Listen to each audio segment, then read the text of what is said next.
मैं Damodar Sharma alpha success academy के इस ऑनलाइन डिजिटल प्लेटफॉर्म पर आपका फिर से अभिनंदन करता हूं। अभी हमारा इंडियन हिस्ट्री में टॉपिक चल रहा है महात्मा गांधी और राष्ट्रीय आंदोलन। पिछली क्लास में हमने महात्मा गांधी के बारे में सामान्य परिचय पढ़ा था, चूंकि ये आंदोलन गांधी के नेतृत्व में ही आयोजित हो रहा था और इसीलिए हमने गांधी के बारे में जानकारी प्राप्त की। ठीक है, इसके बाद में हमने भारत में गांधी का पहला आंदोलन भी पढ़ा। कौन सा था? चंपारण सत्याग्रह। ठीक है ना, तो ये हमने पढ़ लिया है। अब आगे हम जो गांधी के आंदोलन वगैरह हुए थे उनके बारे में चर्चा करेंगे। ठीक है, टॉपिक है अपना महात्मा गांधी और राष्ट्रीय आंदोलन।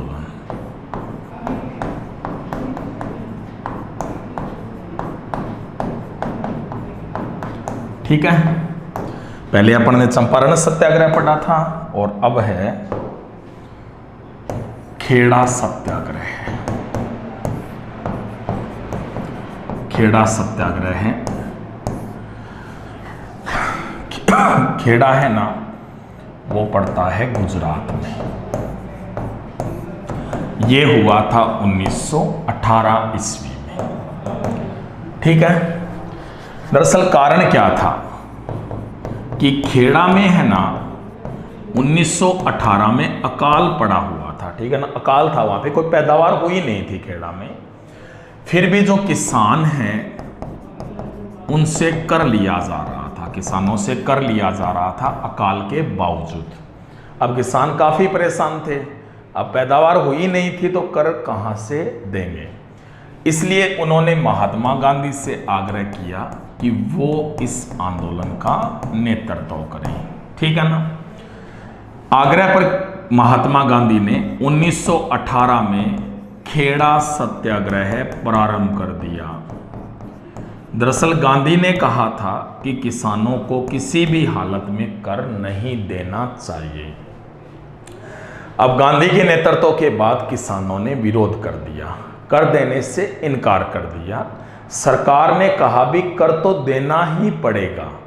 किसानों ने कहा जब पैदावार ही नहीं हुई तो कर कहां से देंगे, कर नहीं देंगे, आप भले ही कुछ कर लो। किसान सामने खड़े थे, सरकार कर भी क्या सकती थी। सरकार ने फिर जांच की तो पता लगा कि वास्तव में यहां पर पैदावार हुई नहीं है। सरकार ने एक आदेश दिया कि जिन किसानों के खेतों में पैदावार नहीं हुई है उन्हें कर नहीं देना पड़ेगा। ठीक है ना, यानी उनका कर था वो माफ कर दिया गया। यानी एक प्रकार से कहा जाए तो गांधी का ये आंदोलन भी पूरी तरह से सफल रहा था। कौन सा? खेड़ा आंदोलन। ठीक है, ये जो खेड़ा सत्याग्रह है ना, इसे हार्डीमैन ने, जो हार्डीमैन है, उन्होंने इसे गांधी का भारत में प्रथम सत्याग्रह बताया है। यानी हार्डीमैन के अनुसार गांधी का भारत में प्रथम सत्याग्रह कौन सा था? तो वो कौन सा था? खेड़ा। वैसे सीधा पूछा जाए ना तो चंपारण किसान आंदोलन पहला था, लेकिन हार्डीमैन के अनुसार पूछा जाए तो कौन सा था? खेड़ा सत्याग्रह। खेड़ा किसान आंदोलन गांधी का पहला सत्याग्रह था। ठीक है, उसके बाद में अगला आंदोलन हुआ फिर अहमदाबाद मील मजदूर आंदोलन। अहमदाबाद मील मजदूर आंदोलन, और ये हुआ था 1918 में ही। अहमदाबाद कहाँ पे पड़ता है? गुजरात में। ठीक है ना, दरअसल क्या था कि अहमदाबाद में एक कपड़ा मिल थी। वहाँ के जो मजदूर थे उन्होंने आंदोलन कर रखा था, मजदूरों के द्वारा आंदोलन कर दिया गया था। कहाँ पे? कपड़ा मिल में। कारण क्या था बताता हूं। कारण यह था कि यहां पर प्लेग की बीमारी फैल गई थी। यानी प्लेग की बीमारी जानते हो ना, चूहों द्वारा जो है रोग फैलता है, प्लेग रोग। ठीक है ना, उसकी बीमारी फैल गई थी। अब प्लेग की जो बीमारी थी ना, इसके कारण मजदूरों को नुकसान हुआ था और वो मांग कर रहे थे कि उन्हें प्लेग बोन्स मिलना चाहिए। यानी मजदूर है ना, वो किसकी मांग कर रहे थे? प्लेग बोन्स की मांग कर रहे थे कि हमें तो प्लेग बोन्स चाहिए। हालांकि जो मिल मालिक है ना वो प्लेग बोनस दे भी रहे थे। वो कह रहे थे कि हम प्लेग बोनस कितना देंगे 20%, लेकिन मजदूर कह रहे थे कि हम तो कितना लेंगे 50%, यानी मजदूरों द्वारा 50% मांग की जा रही थी, जबकि मिल मालिक कह रहे थे कि हम कितना देंगे 20%। और यही कारण था कि यहाँ पर मजदूरों ने विरोध प्रदर्शन कर रखा था। गांधी जी वहीं पे तो रहते थे ना, साबरमती आश्रम में, गांधी जी को भी बुला लिया गया। महात्मा गांधी ने यहाँ पर मजदूरों का नेतृत्व किया और धरने पर बैठ गए। ठीक है ना, जो महात्मा गांधी थे वो यहाँ पर धरने पर बैठ गए। ठीक है, अब महात्मा गांधी जैसे ही धरने पर बैठे, यहाँ पर स्थिति काफी खराब हो गई थी, मालिकों के लिए टेंशन बढ़ गई थी। दरअसल गांधी जी के धरने का इतना प्रभाव था कि जो कंपनी के मालिक थे ना 5, उनमें से 2 मालिक तो गांधी के साथ धरने पर ही बैठ गए। ठीक है ना, एक का तो नाम था अनुसुईया बेन और दूसरा था अंबा लाल साराभाई। ये मालिक है ना गांधी के साथ धरने पर ही बैठ गए, इतना प्रभाव पड़ा। यही कारण है कि मिल मालिकों को समझौता करना पड़ा। समझौता कर दिया गया और प्लेग बोनस भी बढ़ा दिया गया। चूंकि गांधी बीच का रास्ता निकालने में माहिर थे, इसलिए 35% दिया गया, न इधर का न उधर का। तो इस तरह से ये अगला आंदोलन भी सफल था गांधी का, क्योंकि वो तो 20 ही दे रहे थे, गांधी ने 35 करवाया, तो इसका मतलब ये आंदोलन सफल था। ठीक है, दोबारा बता देता हूं। आपको याद रखना है कि खेड़ा सत्याग्रह गुजरात में 1918 ईस्वी में हुआ था। कारण क्या था कि अकाल के बावजूद किसानों से कर लिया जा रहा था। महात्मा गांधी ने नेतृत्व किया और किसानों को कहा कि वो किसी भी हालत में कर न दें। किसानों ने आंदोलन किया और कर देने से इनकार कर दिया। उसके बाद में सरकार ने जांच की तो पता लगा कि वास्तव में पैदावार नहीं हुई है। सरकार ने आदेश दिया कि जिन किसानों के खेतों में पैदावार नहीं हुई है उन्हें कर नहीं देना पड़ेगा। तो इस तरह से ये आंदोलन भी पूरी तरह से क्या रहा था, सफल रहा था।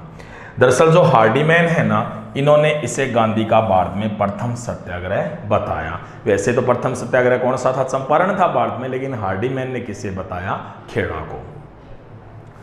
उसके बाद में हुआ अहमदाबाद मिल मजदूर आंदोलन। ये कब हुआ था, 1918 ईस्वी में गुजरात में हुआ था, यानी गुजरात में हुआ था अहमदाबाद मिल मजदूर आंदोलन। दरअसल क्या था कि यहाँ पर कपड़ा मिल में मजदूरों ने आंदोलन कर रखा था। इसका कारण यह था कि यहाँ पर जो मजदूर है ना वो प्लेग बोनस की मांग कर रहे थे। दरअसल जो मिल मालिक है वो प्लेग बोनस दे रहे थे 20%, जबकि मजदूर मांग कर रहे थे 50% की। इसके बाद महात्मा गांधी ने भी यहाँ पर मजदूरों का नेतृत्व किया और मजदूरों के साथ वो धरने पर बैठ गए।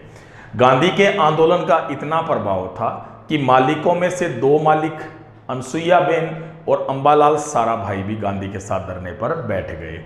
आखिर में समझौता हुआ और प्लेग बोनस सेना 20 से बढ़ा करके 35 किया गया। तो ये भी गांधी का आंदोलन सफल था। तो ये 3 है ना, ये पहले आंदोलन थे गांधी के जो भारत आने के बाद हुए थे। तो तीनों के तीनों गांधी के आंदोलन सफल रहे और इस तरह से एक सूट बूट वाला आदमी है ना वो भारतीयों में घुल मिल गया था। ठीक है, आगे बढ़ते हैं।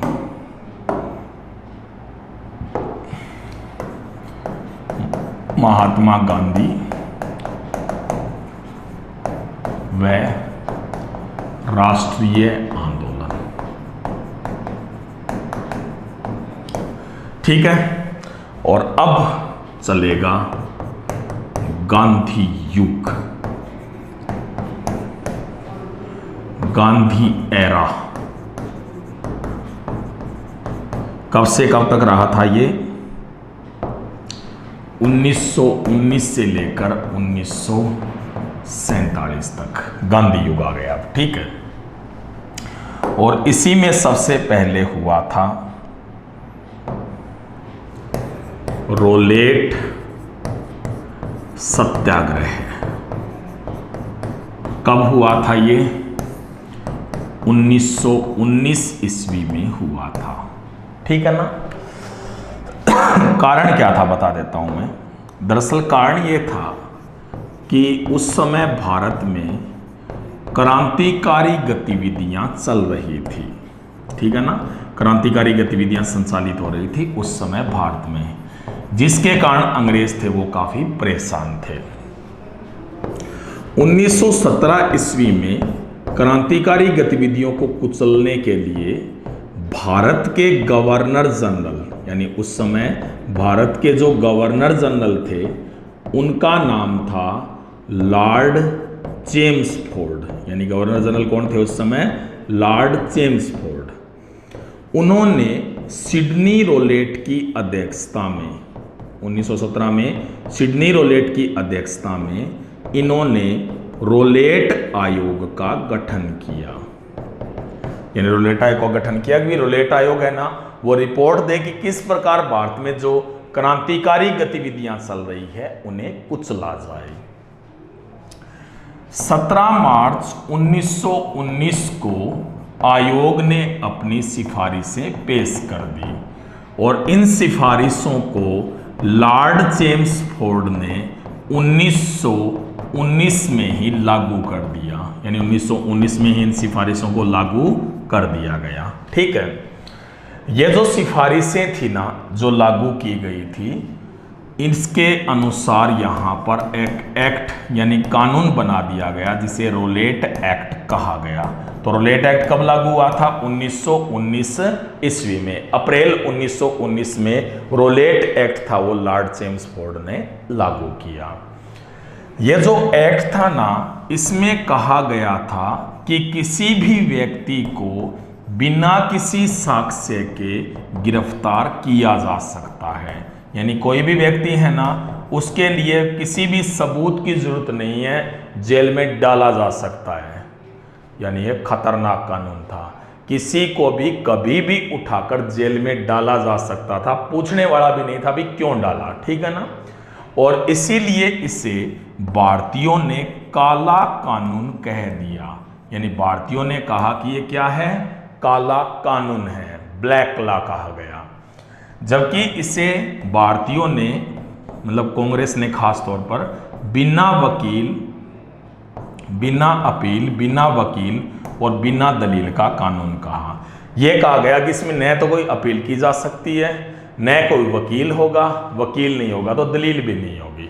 इस तरह से एक खतरनाक कानून था। यही कारण था कि महात्मा गांधी ने रोलेट एक्ट के खिलाफ रोलेट सत्याग्रह शुरू कर दिया। रोलेट सत्याग्रह प्रारंभ कर दिया गया किसके द्वारा? महात्मा गांधी के द्वारा। महात्मा गांधी ने इससे पहले एक सत्याग्रह सभा का गठन किया, एक सत्याग्रह सभा का गठन किया गया था। इसमें जो मुख्य सदस्य थे वो थे जमुना दास, हार्डीमैन, शंकरलाल, ये इसके मुख्य सदस्य थे जो कि सत्याग्रह सभा में थे। ठीक है ना, गांधी ने 6 अप्रैल 1919 को रोलेट सत्याग्रह प्रारंभ किया। ठीक है ना, दरअसल सत्याग्रह के विरोध में श्रीमती एनी बिसेंट, इसके अलावा तेज बहादुर सप्रू, इसके अलावा तेज बहादुर सप्रू के अलावा कई और नेता ऐसे थे जिनमें मुख्य थे सुरेंद्र नाथ बनर्जी। उन्होंने गांधी का साथ छोड़ दिया। उन्होंने कहा कि गांधी है ना सरकार का विरोध कर रहे हैं, हम तो गांधी का साथ नहीं देंगे, क्योंकि गांधी ने झंडा गाड़ दिया था सरकार के खिलाफ, इसलिए इन्होंने साथ छोड़ दिया गांधी का। श्रीमती एनी बिसेंट ने गांधी को राजनीतिक बच्चा कहा, यानी श्रीमती एनी बिसेंट ने कहा कि Gandhi is a political child, राजनीति जानते ही नहीं है, बच्चे हैं। लेकिन गांधी को परवाह नहीं थी, स्टार्ट कर चुके थे। दरअसल 6 अप्रैल 1919 को भारत में पहली बार हड़तालों का आयोजन हुआ। आज तक कभी हुई नहीं थी हड़तालें, पहली बार हुई थी भारत में। कब हुई थी? 6 अप्रैल 1919 को। जब ये यहाँ पर हड़ताल का आयोजन हुआ तो उसके बाद में यहाँ पर प्रक्रिया थी वो ठप हो गई पूरी तरह से। हड़ताल शब्द का प्रयोग है ना, याद रख लेना कि भारत में सबसे पहले किसने किया था? गांधी ने किया था। ठीक है, उसके बाद गांधी के दिल्ली में प्रवेश करने पर प्रतिबंध लग गया, यानी ये कहा गया भी गांधी है ना वो दिल्ली में प्रवेश नहीं कर सकते, ठीक है ना, प्रतिबंध लगा दिया गया। लेकिन गांधी तो विरोध कर रहे थे। सत्याग्रह का मतलब यही था भी किसी से डरना नहीं है, सीधा सामना करना है, इसलिए गांधी डरने वालों में नहीं थे, सीधे दिल्ली में एंटर करने की कोशिश की। 9 अप्रैल 1919 को जब गांधी दिल्ली में प्रवेश कर रहे थे तो उन्हें वल्लभगढ़ में डिटेन कर लिया गया, ठीक है ना, यानी उन्हें हिरासत में ले लिया गया वल्लभगढ़ में। वल्लभगढ़ है वो कहाँ पे है, हरियाणा में है।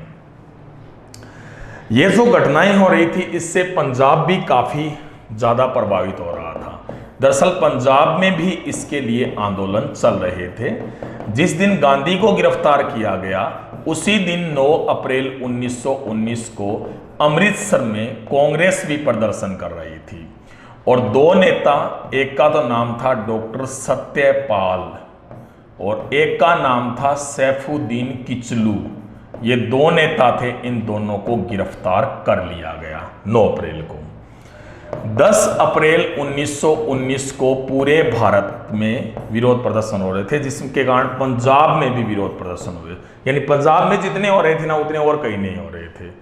जिसके बाद में कई सभाओं पर लाठीचार्ज किया गया और गोलियां चलाई गई आंदोलन को दबाने के लिए, ठीक है ना। मैंने पहले ही बताया कि ये जो रोलेट सत्याग्रह चल रहा था ना, इससे पंजाब था वो ज्यादा ही प्रभावित हो रहा था और इसीलिए एक सभा बुलाने का निश्चय किया गया और इसके बाद में होगा अब जलियांवाला बाग हत्याकांड, ठीक है, उसे अपन पढ़ेंगे बाद में। दोबारा बता देता हूं, आपको याद रखना है कि रोलेट सत्याग्रह कब हुआ था, 1919 ईस्वी में। अभी अपन पढ़ रहे हैं गांधी युग, जो कब से कब तक चला था, 1919 से 1947 तक। दरअसल भारत में जो क्रांतिकारी गतिविधियां हैं उन्हें कुचलने के लिए 1917 ईस्वी में भारत के गवर्नर जनरल, जिनका नाम था लॉर्ड चेम्सफोर्ड, उन्होंने एक आयोग का गठन किया, रोलेट आयोग का। इसके जो अध्यक्ष थे वो कौन थे, सिडनी रोलेट, यानी सिडनी रोलेट की अध्यक्षता में रोलेट आयोग का गठन किया गया था लॉर्ड चेम्सफोर्ड के द्वारा, ठीक है ना। ये आयोग है, इसने अपनी रिपोर्ट 17 मार्च 1919 को पेश कर दी, जिसे लॉर्ड चेम्सफोर्ड ने 1919 में रोलेट एक्ट के नाम से लागू कर दिया। यानी जो सिफारिशें थी ना रोलेट आयोग की, उन्हें रोलेट एक्ट के नाम से 1919 में ही लागू कर दिया गया। यह जो एक्ट था इसमें यह था कि किसी भी व्यक्ति को बिना किसी साक्ष्य के कभी भी गिरफ्तार किया जा सकता है। यानी इसमें यह था कि किसी भी व्यक्ति को कभी भी गिरफ्तार किया जा सकता है, कोई प्रूफ की जरूरत नहीं थी, किसी को भी उठा के जेल में डाला जा सकता है। भारतीय जनता ने इसे काला कानून कहा और इसे कांग्रेस के द्वारा बिना अपील, बिना वकील, बिना दलील का कानून कहा गया, क्योंकि न तो अपील हो सकती थी, ना वकील था, वकील ही नहीं होगा तो दलीलें कहां से होगी, ठीक है। उसके बाद में महात्मा गांधी ने इसके विरोध में रोलेट सत्याग्रह प्रारंभ कर दिया। इससे पहले गांधी ने सत्याग्रह सभा की स्थापना की, जिनके प्रमुख सदस्य थे जमुना दास, शंकरलाल बैंकर, हार्डीमैन, ये इसके प्रमुख सदस्य थे। 6 अप्रैल 1919 को घटना है, 6 अप्रैल 1919 को, उस समय रोलेट सत्याग्रह प्रारंभ कर दिया गया। जैसे ही गांधी ने सत्याग्रह प्रारंभ किया, श्रीमती एनी बेसेंट, तेज बहादुर सप्रू और सुरेंद्र नाथ बैनर्जी ने गांधी का साथ छोड़ दिया। जो श्रीमती एनी बेसेंट है, उन्होंने गांधी को राजनीतिक बच्चा कहा, यानी एनी बेसेंट ने कहा कि गांधी तो क्या है, राजनीतिक बच्चे हैं। लेकिन गांधी आंदोलन शुरू कर चुके थे। 6 अप्रैल 1919 को ही देश में पहली बार हड़तालों का आयोजन हुआ, ठीक है ना। याद रखना है कि हड़ताल शब्द का पहला प्रयोग है ना, ये महात्मा गांधी के द्वारा ही किया गया था। गांधी के दिल्ली में प्रवेश करने पर पूरी तरह से प्रतिबंध लगा दिया गया। उसके बाद 9 अप्रैल 1919 को वल्लभगढ़ में, वल्लभगढ़ कहाँ पे है, हरियाणा में पड़ता है, वहां पर महात्मा गांधी को हिरासत में ले लिया गया। 9 अप्रैल 1919 को ही अमृतसर में कांग्रेस की तरफ से विरोध प्रदर्शन हो रहा था और इसी प्रदर्शन के दौरान डॉक्टर सत्यपाल और सैफुद्दीन किचलू, क्या नाम था, सैफुद्दीन किचलू, इन्हें गिरफ्तार कर लिया गया। ठीक है ना। इसके विरोध में 10 अप्रैल 1919 को पंजाब में जगह जगह पर प्रदर्शन हुए, जिसके बाद में भीड़ पर लाठियां चलाई गई और गोलीबारी भी की गई। ठीक है, अब आगे पढ़ते हैं अपन।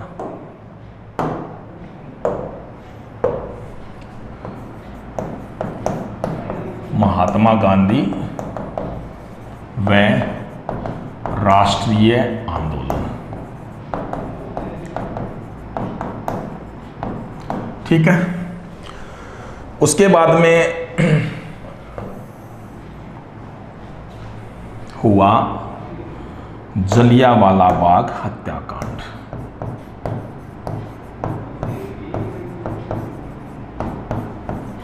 बाग हत्याकांड। जलियांवाला बाग कहां पे है? अमृतसर में है। अमृतसर कहां पे? पंजाब में। कब घटना हुई थी? ये 13 अप्रैल 1919 को। ठीक है, ये जो घटना हुई थी 13 अप्रैल 1919 को हुई थी और दिन था ये बैसाखी का। बैसाखी का दिन था। ठीक है।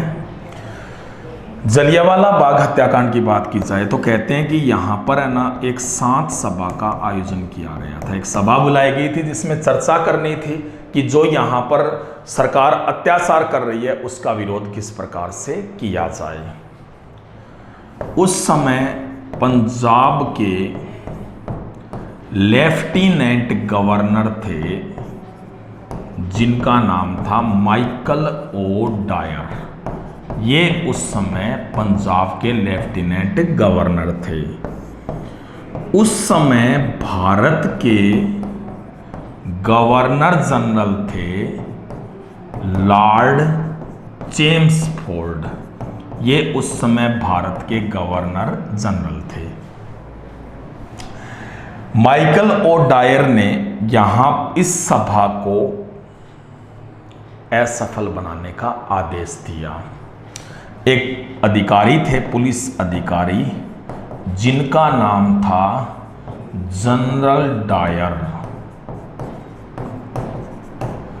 जनरल डायर चले गए कहां पे? जलियांवाला बाग में, जहां पर सभा का आयोजन हो रहा था।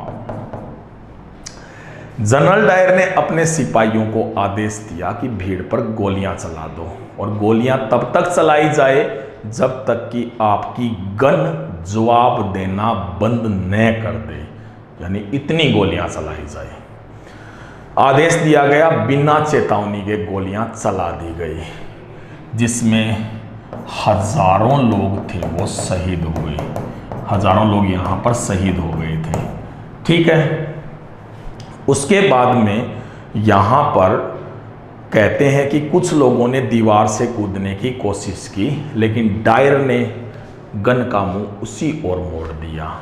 कुछ लोग बचने के लिए कुओं में कूद गए। जहरीली गैसें थी, जान दे दी। दीवारें गोलियों से छलनी हो चुकी थी। अब भी वहां पर निशान है, यदि आप जाके देखोगे ना तो वहां पर अब भी वो सारे के सारे सबूत मौजूद हैं। गोलियों से छलनी हो गई थी दीवार, इतनी ज़्यादा गोलियां चलाई गई। तो हजारों लोग इसमें शहीद हुए थे। हालांकि सरकारी आंकड़ा था 379। अब भी ऐसे ही आता है, ध्यान रख लेना। ठीक है ना। जितने मरते हैं उतना कोई नहीं बताता। कौन कहता है कि मेरे वाले का नाम नहीं बताया? सरकारी आंकड़ा 379 था, लेकिन भारतीयों को तो पता था कि ये गलत खबर फैला रहे हैं। इसके विरोध में शंकर नायर ने गवर्नर जनरल की कार्यकारिणी से त्यागपत्र दे दिया। गवर्नर जनरल की यह कार्यकारिणी में शामिल थे और इन्होंने अपना त्यागपत्र दे दिया। ठीक है। किसने? शंकर नायर ने। इसके विरोध में जो रविंद्रनाथ टैगोर थे, उन्होंने अपनी सर की उपाधि वापस लौटा दी। महात्मा गांधी ने इसके विरोध में केसर ए हिंद, बोवर युद्ध पदक और जुल्लू पदक है ना, ये वापस सरकार को लौटा दिए। बड़ा विरोध हो रहा था पूरे भारत में। सरकार दबाव में आई और सरकार ने इसकी जांच के लिए हंटर कमेटी का गठन किया। इसमें हंटर के अलावा 7 अन्य सदस्य भी थे। ठीक है ना। कौन कौन थे ये? Rice, Ruskin, Smith, berry, Jagat Narayan, Chiman लाल सितलवाड़ा और सुल्तान अहमद। तो इसका मतलब इसमें 3 भारतीय सदस्य थे, 4 अंग्रेज थे और 5वें अंग्रेज हंटर थे जो इसके अध्यक्ष थे। हंटर कमेटी को रिपोर्ट तैयार करनी थी। जनरल डायर से पूछताछ की गई। जो कमेटी थी उनमें भारतीयों ने कुछ सवाल पूछे थे। कहते हैं कि यहाँ पर जब हत्याकांड किया गया था तो उसमें एक्चुअल में क्या था कि इसके तुरंत बाद कर्फ्यू लगा दिया गया था। अब कर्फ्यू जब लगाया गया ना तो कई लोग हॉस्पिटल में नहीं पहुंच पाए, दम तोड़ दिया। कई लोग हैं ना यहाँ से बाहर नहीं जा सके, प्यास से दम तोड़ दिया, पानी भी नहीं दिया गया। जनरल डायर उसके बाद 2 बार खुद आया था निरीक्षण करने के लिए कि क्या हो रहा है। यानी एक प्रकार से काला दिन था भारतीय इतिहास में। लोग तड़प रहे थे, कोई खबर लेने वाला नहीं था। अंग्रेज सोच रहे थे कि मर जाएं तड़प तड़प कर। ठीक है ना। तो इसलिए जनरल डायर से सवाल पूछे गए। जनरल डायर से तीनों भारतीयों ने पूछा कि आपने वहां पर गोलियां क्यों चलवाई। डायर का जवाब देखो क्या जवाब था, कितना क्रूर जवाब था कि यदि मैं गोलियां नहीं चलवाता तो वहां पर बड़ा आंदोलन हो जाता, जिससे बाद में गोलियां चलानी पड़ती तो ज़्यादा लोग मारे जाते। कहा गया कि तोपें क्यों खड़ी कर दी थी, जनता ही तो थी वहां पे। दरअसल बिना हथियारों के निहत्थे लोग थे, उनके लिए तोपें खड़ी कर दी, टैंक लगा दिए वहां पे। क्यों किए? डायर ने कहा कि लोग बाहर निकल जाते और बड़ा आंदोलन होता, ज़्यादा मारे जाते। कर्फ्यू क्यों लगाया? डायर ने जवाब दिया अमृतसर में खबर पहुंच चुकी थी, ज़्यादा बाहर निकलते फिर गोलियां चलानी पड़ती, ज़्यादा मारे जाते, इसलिए मैंने ऐसा किया। जवाब ऐसे दे रहा था जैसे कि खुद को निर्दोष साबित कर रहा हो। लेकिन ये अंग्रेज थे ना, इन्होंने 500 ने रिपोर्ट दे दी कि ये निर्दोष है। अब 3 बेचारे क्या करते भारतीय, और इसीलिए कमेटी ने डायर को निर्दोष साबित कर दिया। ठीक है। जो डायर है ना उसे निर्दोष साबित कर दिया। इससे पहले एक बिल भी पास कर दिया गया। बिल में ऐसे ही कह दिया गया था कि यदि कमेटी रिपोर्ट देगी ना तो उसे एक बार नहीं माना जाए, ये और कह दिया गया था। पहले ही निर्दोष साबित कर चुके थे डायर को। उसके बाद जो कांग्रेस है ना उसने एक समिति बनाई, मदन मोहन मालवीय समिति, यानी मदन मोहन मालवीय समिति का गठन किया, जिसमें चित्तरंजन दास भी थे, महात्मा गांधी भी थे, उसके अलावा मोतीलाल नेहरू भी इसमें शामिल थे। ठीक है ना। ये भी मुख्य सदस्य थे इसके, जिसकी गठन किया था कांग्रेस ने। मालवीय समिति थी ना उसने रिपोर्ट दी कि ये जो डायर ने कांड किया है ना इसमें डायर दोषी है। सरकार प्रेशर में आ गई और सरकार ने जो डायर है ना इसे पद से हटा करके वापिस ब्रिटेन भेज दिया। जनरल डायर को ब्रिटेन भेज दिया गया था पद से हटा करके। लेकिन डायर का किसी विजेता की तरह स्वागत किया गया। उसे ब्रिटेन में ब्रिटेन का शेर कहा गया। उसके बाद में इसे हाउस ऑफ कॉमन, जो वहाँ पे हाउस ऑफ कॉमन है ना, एक तो हाउस ऑफ लॉर्ड्स एक हाउस ऑफ कॉमन है। जो हाउस ऑफ कॉमन है ना उसने जो डायर है उसे उपाधि दी स्वॉर्ड्स ऑफ ऑनर की, यानी जैसे अपने अशोक चक्र वगैरह दिए जाते हैं ना वैसे ही उपाधि थी, बड़ी उपाधि दी गई।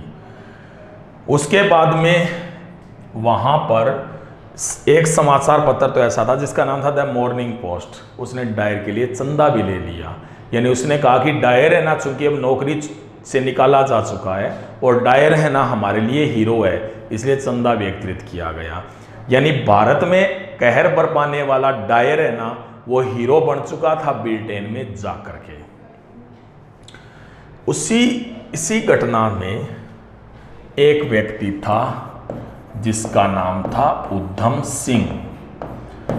ये इस घटना से बहुत ज़्यादा प्रभावित हुआ था, वहीं पर कसम खाई थी कि बदला लेकर आएगा।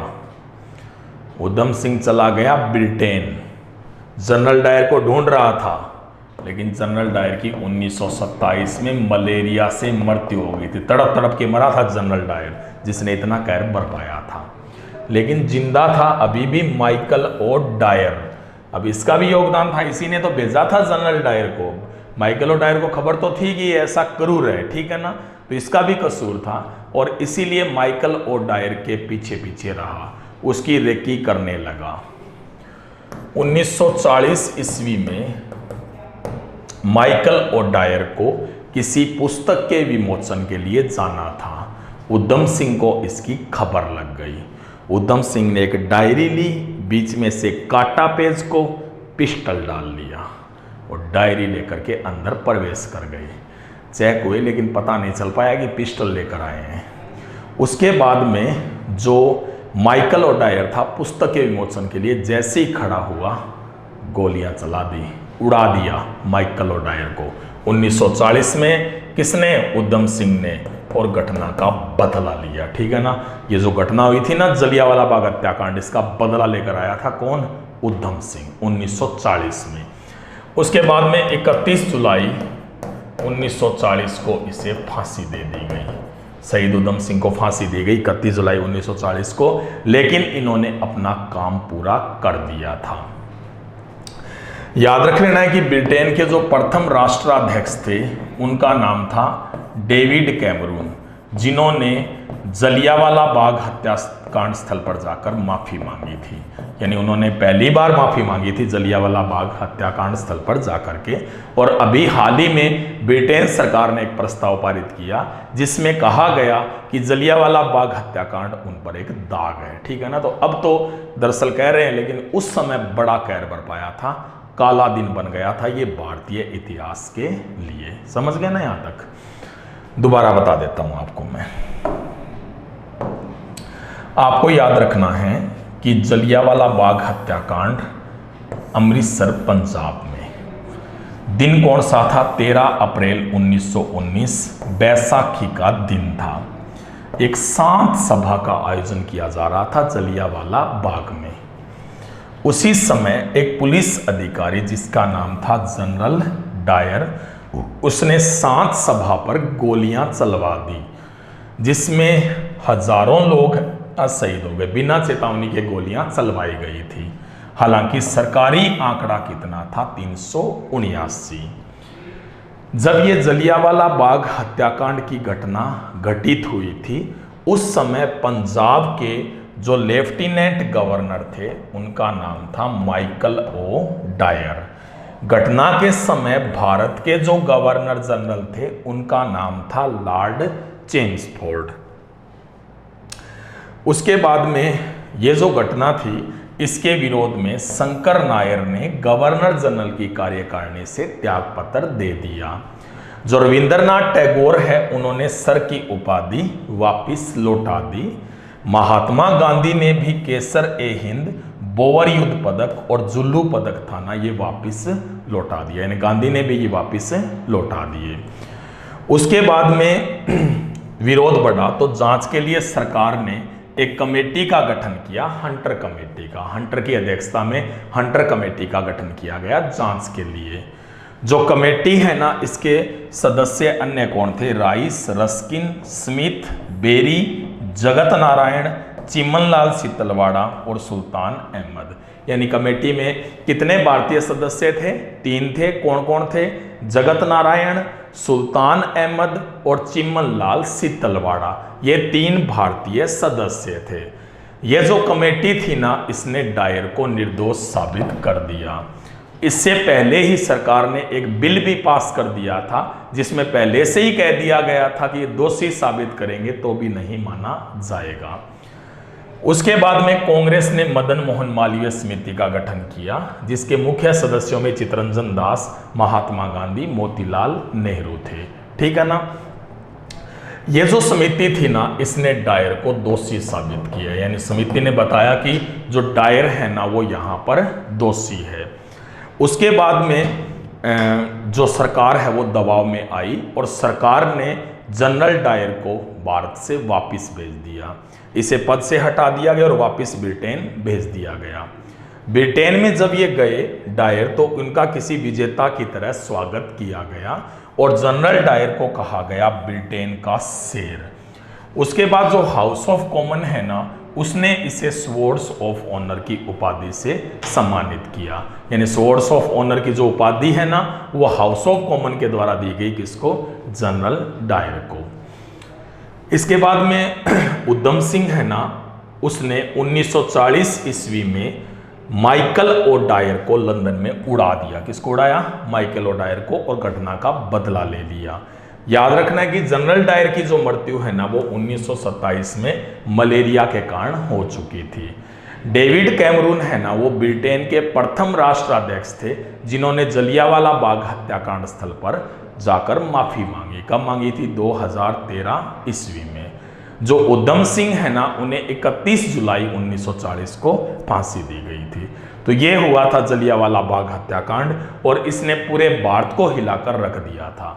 यानी अब जो राष्ट्रीय आंदोलन होंगे ना वो इसी के कारण होंगे, यानी ये हत्याकांड हुआ इसी के कारण। एक्चुअल में क्या है कि भगत सिंह, चंद्रशेखर आजाद, राम प्रसाद बिस्मिल इसी घटना से आहत होकर के, यानी ये जो घटना हुई थी ना इसी से आहत होकर के उनके द्वारा यहाँ पर आंदोलन शुरू किए गए थे। क्रांतिकारी गतिविधियाँ थी वो स्टार्ट की गई थी। तो ये जो हत्याकांड था ना, ये एक प्रकार से क्रांतिकारियों को आगे के जो घटनाएं थी ना उनको प्रेरित करने के लिए काफ़ी था। ठीक है। तो अभी अन्य आंदोलन इसके बाद में ही आएंगे। दरअसल मुसलमानों का खिलाफत आंदोलन, फिर गांधी जी के आंदोलन आएंगे जिनमें असहयोग आंदोलन। तो ये जो आंदोलन थे ना वो जलियांवाला बाग हत्याकांड के फलस्वरूप ही घटित हुए थे। ठीक है ना। तो इसके लिए इन आंदोलनों के लिए आपको अगले वीडियो का इंतजार करना होगा। तब तक के लिए धन्यवाद।